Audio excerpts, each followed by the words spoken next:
एक सच्ची कहानी। लास्ट ईयर मैंने दो बच्चे पढ़ाए, दोनों ही सेम लेवल पे थे, दोनों को ही बराबर की चीजें आती थी, ऐसा कुछ भी नहीं था कि दोनों में कोई डिफरेंस हो नॉलेज के लेवल पे। लेकिन एक बच्चा 90% फोड़ा और दूसरा बच्चा 80% भी नहीं ला पाया। ऐसा क्यों हुआ? कैसे एक बच्चे ने 90% प्लस कर दिया सेम नॉलेज के लेवल पे और दूसरे ने 80 भी नहीं क्रॉस किया? तो बच्चा पार्टी इसका रीजन है आंसर राइटिंग। तो आज के इस वीडियो में आइए देखते हैं आंसर राइटिंग के कुछ ऐसे तरीके जो आपको कम पढ़ाई में भी, कम मेहनत में भी ज्यादा आउटपुट देकर के जाएंगे फॉर श्योर। आपका ब्रिलियंस एकेडमी में जहां आप पढ़ते हैं हर चीज को बेहद मजेदार तरीके से। तो भैया, how to write answers effectively. तो सबसे पहले हम स्टेप वाइज सारे आंसर्स को कैसे लिखा जाता है, एमसीक्यू वाले क्वेश्चंस को कैसे करना है, कैसे लॉन्ग आंसर्स को कहना है, कैसे डायग्राम को करना है, सब कुछ सिखाएंगे एक ही वीडियो के अंदर। तो देखिए भाई, सबसे पहले जब बात आती है एमसीक्यू राइटिंग की, तो मैंने बहुत सारे बच्चों को देता है। बच्चे क्या करते हैं भैया, बच्चे देखते हैं इसका ऑप्शन नंबर ए है तो आंसर डालते हैं और आंसर डाल के बस ए ऐसे लिख करके छोड़ देते हैं। बहुत सारे बच्चों को मैंने देखा है। बच्चा पार्टी घबराइएगा नहीं, आज के इस वीडियो में कंप्लीटली ऐसी चीज सीख जाओगे जिसके लिए आप थैंक यू तो बोलोगे, लेकिन पेपर में रिजल्ट आने के बाद देखो, मैंने बच्चों को देखा है, बच्चे ऐसे वन और वन का आंसर ए करके छोड़ देते हैं। नहीं भाई, नहीं, ऐसा बिल्कुल नहीं करना है, इट्स द रॉन्ग वे, ये बहुत गलत तरीका है। तो क्या करना है सर बताइए?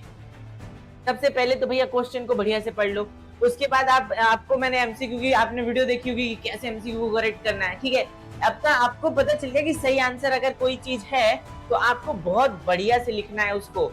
सुनिए, आंसर को लिखना है, एक्सप्लेनेशन को नहीं लिखना है। तो आंसर को लिखना कैसे है सर, आओ देखते हैं कैसे लिखना है। ये देखो, टॉपर की कॉपी लेकर के आऊं। देखो, आप सबसे पहले क्या लिखोगे कि क्या सही है। मान लो इसका भैया आंसर नंबर ए सही था, ए लिख दिया यहाँ पर। अब बस ए लिख करके छोड़ नहीं देना है मेरे शेर, तुम्हें कमजोर नहीं देख सकता ये मास्टर, सुनो मेरी बात। ए लिख करके छोड़ना नहीं है बाबू। इसके बाद हमें लिख भी देना है कि सर इसका सही वाला जो है वो पूरा का पूरा लिखना है। बहुत बच्चे ये मिस्टेक करते हैं, लेकिन आज के इस वीडियो के बाद नहीं करेंगे, नंबर हमें नहीं कटवाने हैं।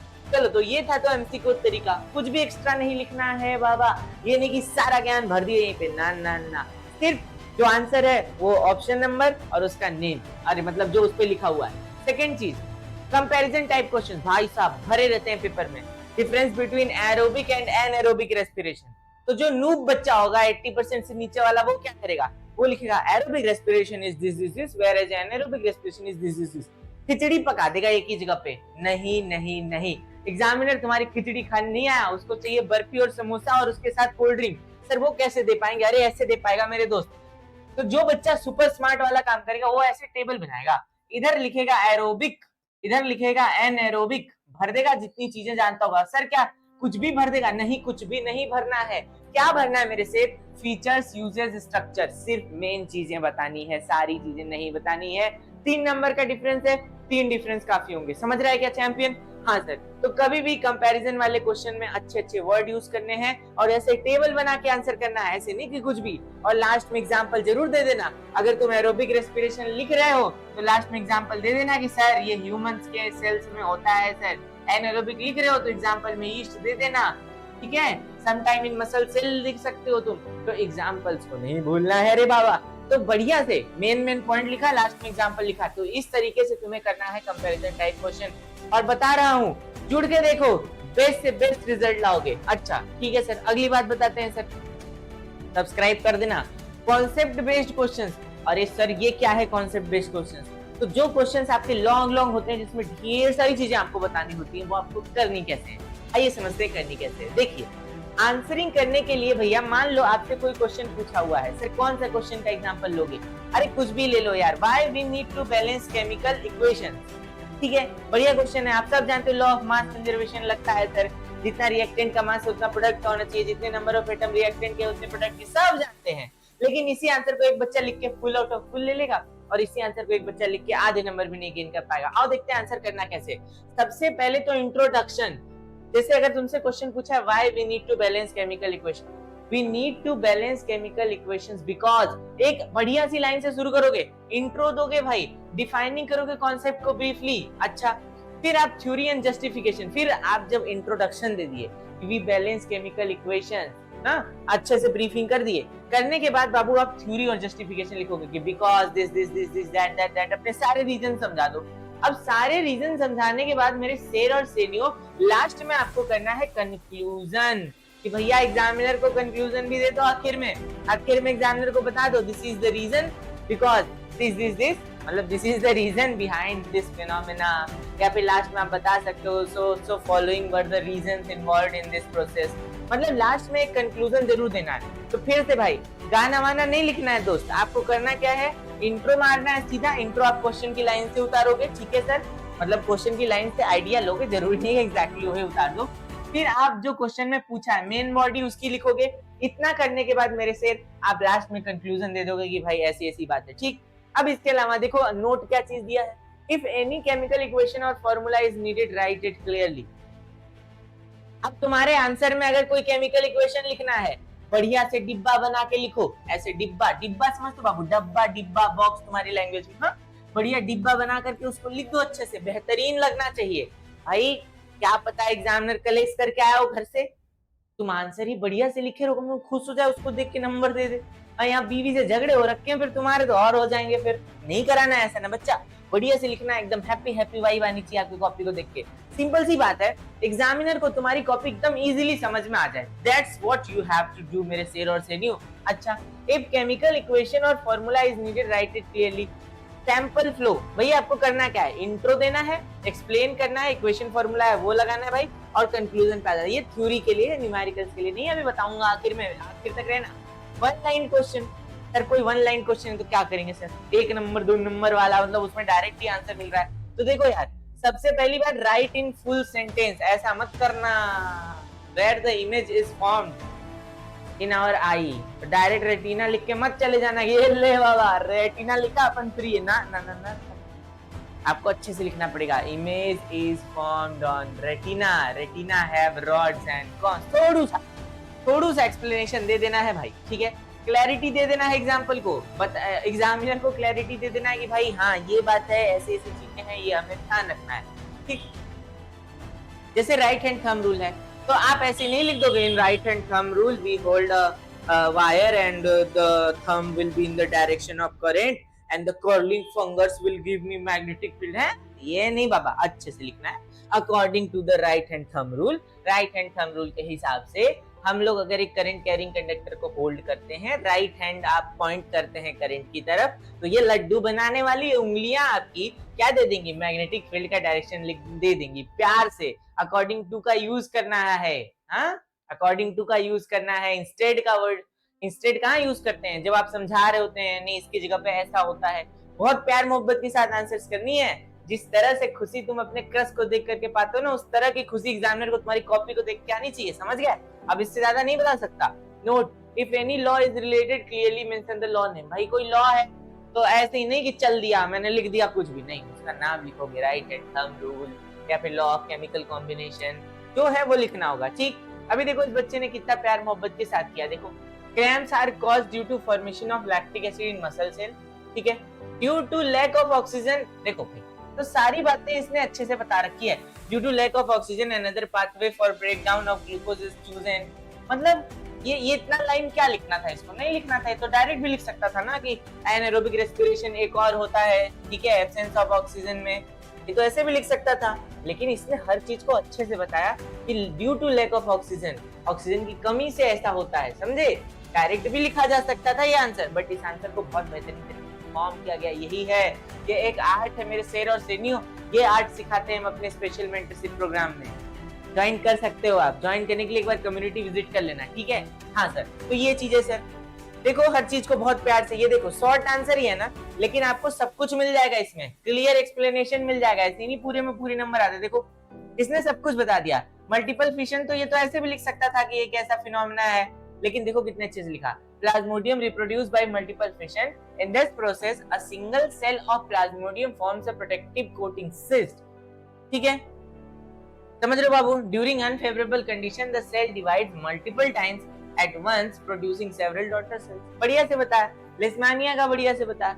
मेरे कहने का मतलब समझो कि शॉर्ट को इतना भी शॉर्ट मत कर दो कि ले हो गया, नहीं, उसको एक्सप्लेन भी करो, उसको क्लैरिटी दो। All you have to give is clarity to the examiner, examiner को क्लैरिटी देना है। तो ठीक है, डायग्राम बेस्ड क्वेश्चन को क्या करना है भाई, डायग्राम बेस्ड क्वेश्चन में मान लो आपसे पूछा है ड्रॉ एक्सक्रीटरी सिस्टम एंड कुछ तो हमेशा ये लोग डिफाइन करने के लिए भी साथ में देते ही है। मान लो तुमसे पूछा है कुछ भी, एक्सक्रीटरी सिस्टम। अब ये बन गया किडनी, चिड़िंग चिड़िंग, एक और किडनी बन गई, ये यूरेटर बन गया सर, और ये टेम्पररी स्टोरेज वाला यूरिनरी ब्लैडर बन गया। अरे बाबा आराम से, ये फटाफट फटाफट खत्म नहीं कर देना है भैया जी, इंट्रोडक्शन देना है कि this is the excretory system, it removes कौन सा वेस्ट बाबू, nitrogenous waste from our body. आपको बढ़िया से बताना है, ड्राइंग ये कलाकारी नहीं दिखानी है, पेंसिल से बनाना है बाबा, पेंसिल से, पेन वेन नहीं चाहिए उसमें, ठीक है। और सारे नेसेसरी पार्ट को लेबल कर देना, ये कि ऐसे किडनी बनाई, ऐसे एक और किडनी बनाई, और ये यूरेटर बनाया, इसको तो किडनी लिख दिया लेकिन यूरेटर को लिखना ही भूल गए। हाँ, यूरेटर तुम एग्जाम में खुद जान जाना क्या होता है ना, आपको लेबलिंग करनी है हर पार्ट की, ठीक है। अवॉइड यूजिंग कलर, कोई अलग कलर वैसे भी ले जाने नहीं देते, पर आपको यूज भी नहीं करना है। देखो देखो देखो, हर चीज ले आए हैं भाई, टॉपर्स की कॉपीज भी ले आए हैं। देखो अगर इस डायग्राम को आप समझो, डायग्राम पेंसिल से बनाया है, क्लियर है, हाँ सर, और सभी चीजों को क्लियरली बता दिया गया है, समझ गए, सभी चीजों को क्लियरली मेंशन कर दिया गया है। क्या है देखो, इसने विब्योर पूरा बताया, ऐसा नहीं कि यहाँ पे ऐसे खींचा और लिख दिया स्पेक्ट्रम ऑफ लाइट, नहीं बाबा नहीं, सब कुछ देखो, इमरजेंट रेज, हर चीज को बहुत क्लियरली इन्होंने बताया है। सेम चीज आपको भी करना है। आइडेंटिफिकेशन टाइप क्वेश्चंस, मान लो कुछ क्वेश्चंस ऐसे आते हैं, ठीक, जो आइडेंटिफिकेशन टाइप क्वेश्चन हो, जिसमें आपको कोई चीज पहचानना होता है, नहीं बताया जाता है कि इसमें कौन सा रिएक्टेंट इन्वॉल्व था, इसमें कौन सी गैस निकली, तो ऐसे ही नहीं लिख देना है CO2 गैस इवॉल्व, हाँ हो गया सर, हो गया, हाइड्रोजन गैस इवॉल्व, नहीं, थोड़ा प्यार मोहब्बत के साथ करना है। देखो अब यहाँ पे पूछा था identify oxidant in the reaction, ठीक है, ये रिएक्शन दिया हुआ है, तो the oxidant is hydrogen peroxide. देखो इतना बता के रुका नहीं, देखो बोला है because it oxidises iodine I- to I2, देखो यहाँ माइनस था, इधर जीरो चला गया, ठीक है, तो गेन हुआ, क्या हुआ, गेन हुआ कि लॉस हुआ। चलो एक क्वेश्चन तुम्हारा, क्या क्वेश्चन सर, ये I- से I2 चला गया, हाँ सर, तो गेन ऑफ इलेक्ट्रॉन हुआ या लॉस ऑफ इलेक्ट्रॉन हुआ, अब ये आप बताओगे, मैं नहीं बताऊंगा। बहुत बढ़िया, पहले चैप्टर का सिंपल सा क्वेश्चन हो गया, कमेंट करना सबके सब। तो मेरे कहने का मतलब हर चीज क्लैरिटी के साथ यहाँ पर देना जरूरी है, ठीक है। अच्छा ये देखो, देखो हर चीज देखो, रिएक्शंस को इन्होंने अच्छे से बताया, copper two oxide, black colour की जो कोटिंग फॉर्म हो जाती है, इट्स ऑक्साइड इज ब्लैक, देखो ब्लैक बताया, फिर रिएक्शन भी लिखा है, यहाँ पर छोड़ा नहीं है लाल बाल गोपाल, समझना, ये आंसर यहाँ छोड़ा नहीं गया, यहाँ इसका लिखा गया रिएक्शन। तो आपको भी हमेशा ध्यान रखना है, स्टेट्स लिख देना उनका, फिजिकल स्टेट की, कहाँ सॉलिड है, कहाँ लिक्विड है, कहाँ गैस है, अगर याद हो तो गलत मत लिख के चले आना, ठीक है। अच्छा आखिरी चीज, experiment type question steps for effective answer. भाई एक्सपेरिमेंट टाइप क्वेश्चन को कैसे करना है हमको, और कैसे करना है, अरे कुछ नहीं यार, एम लिखना है, थ्योरी एक्सप्लेन कर देनी है, प्रोसीजर बता देना है, और कंक्लूजन आ जाना है, ठीक है। और लास्ट में प्रिकॉशन जरूर लिख देना कि भाई ये वाला रिएक्शन करते समय ऐसा ऐसा हमको नहीं करना है, हम पॉल एंड ग्रीन का स्लाइड बना रहे तो हमको ये काम नहीं करना है, लास्ट में प्रिकॉशन लिखना है, पहले एम लिखना है, to prepare a slide of pollen grain, या to prepare this slide, to observe this under microscope, to observe stomata under microscope, हाँ समझ रहे हो ना, वो एम पहले क्लियर होना चाहिए कि एक्सपेरिमेंट हम कर क्यों रहे हैं, why we are doing that experiment। इसके बाद आप समझाइए कि इसमें थ्योरी है क्या नहीं है। अब भाई साहब ये बहुत ध्यान देना, बहुत ज्यादा ध्यान देना, वीडियो लंबी नहीं करनी है क्योंकि तुम्हारा वक्त कीमती है बच्चा पार्टी। न्यूमेरिकल टाइप क्वेश्चंस, अब भाई साहब जो आपके न्यूमेरिकल टाइप क्वेश्चंस होते हैं मेरे शेर और श्रेणियों, अब इसमें ना आपको मैं हमेशा बोलता हूँ, ये जो लिखा है वो आप पढ़ते रहिएगा। देखिए गिवन लिख दो और फाइंड लिख दो, ठीक है, given, what is given and what to find, उसके बाद फॉर्मूला लिख के काम चला लो, what is given, what to find, formula and then solve, समझ रहे हो प्रोसेस, ठीक है। Write the given data, write the formula, numerical करो, साफ सुथरे, खिचड़ी पका दे, खिचड़ी फिर काट दिए सब, ना ना ना ना, उसको बढ़िया से करना है भाई साहब, ठीक है। कुछ भी एक्स्ट्रा फालतू की चीजें नहीं लिखनी है, अदर इंपॉर्टेंट थिंग्स ध्यान रखना है। सर एग्जामिनर ने पूछा था व्हाट इज फोटोसिंथेसिस, सर मैं स्टोमेटा का इंपॉर्टेंस है, ट्रांसपीरेशन भी बता दिया सर, नहीं पढ़ना उसको, उतना लंबा चौड़ा तुम्हारा ज्ञान है, ज्ञान नहीं छलकाना है हमको, जो पूछा गया वो बताना है, अच्छे से बताना है, बस उसके इर्द गिर्द, ठीक। कीप आंसर्स डायरेक्ट, पॉइंट को जरूर लिखना भैया, पॉइंट्स नहीं तो आंसर नहीं, पॉइंट्स नहीं तो नंबर नहीं, पॉइंट्स नहीं तो नंबर नहीं, और इसके साथ साथ अंडरलाइन कर सकते हो आप अपने पॉइंट्स को, ठीक हो। देखो न्यूमेरिकल किया इसने कितने क्लियरली, अब हो गया, गलती इंसानों से ही होती है, इधर देख, देखो पहले गिवन लिखा गया है सारा, कन्वर्जन यूनिट कन्वर्जन लिखा गया, जहां पे यूनिट कन्वर्ट करना था यूनिट कन्वर्ट कर दिया, उसके बराबर मतलब फॉर्मूला लिखा, फॉर्मूला को फिर चेंज किया अकॉर्डिंगली, चेंज करके यहाँ पर आंसर ला दिया, मिनट में भी इन्होंने दे दिया अच्छे से कि एग्जाम में एकदम खुश रहे। ठीक है, अब देखो लास्ट में क्या लिखा है, success comes to those who prepare with focus and write with clarity. Prepare with focus and write with clarity, and with this Raunak Yadav signing of.